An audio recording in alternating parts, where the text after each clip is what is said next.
He says, what shall we say? Is the law sin? And then he goes on, he says, certainly not. On the contrary, I would not have known sin except through the law. And now he begins to show just how this law is an amazing thing.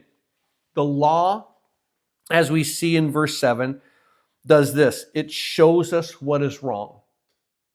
Now, basically what we're going to recognize, and if you've known anything about the law and you've gone with us through the scriptures, you're going to see that what the law is basically a textbook or a picture of the character of God.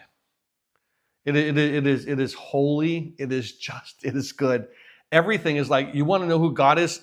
Look to the law. He said, this is my character. I'm an absolute in all these things. And so I'm uncompromised in this. You begin to see God. And then what the law does, not only does it show you the wrong, it does what? It declares every time we fail. It just points out, well, you failed here, and you failed here, and you failed here, and you failed here. So when it comes to the law, just keep in mind that the law is going to not only show us what's wrong, but then the law actually declares that what? You failed in this, and you failed in this, and you failed in this.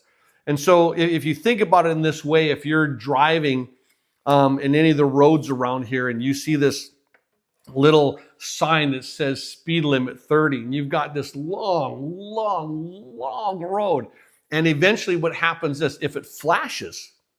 Now, I'm not saying I've seen it flash with me, but I've seen cars in front of me for sure. I can tell you that it's flash time. If it flashes 31, it means you're guilty. And I looked at you, you're a sinner.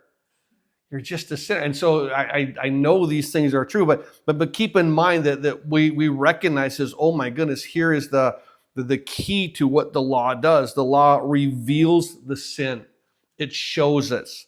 And so not only to point out what sin, what is the right thing, it also declares to us, boy, you've blown this, and you've blown this, and you've blown this. Now, as it says this, I would not have known sin except through the law, for I would not have known covetousness unless the law said you shall not covet.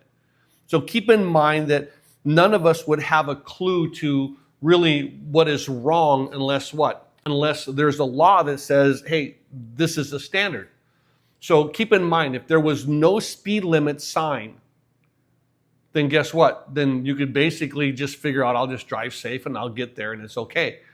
But that's not what the law does. The law doesn't say you get to choose what's there. It says, I will demand and I will make an absolute declaration. This is a standard.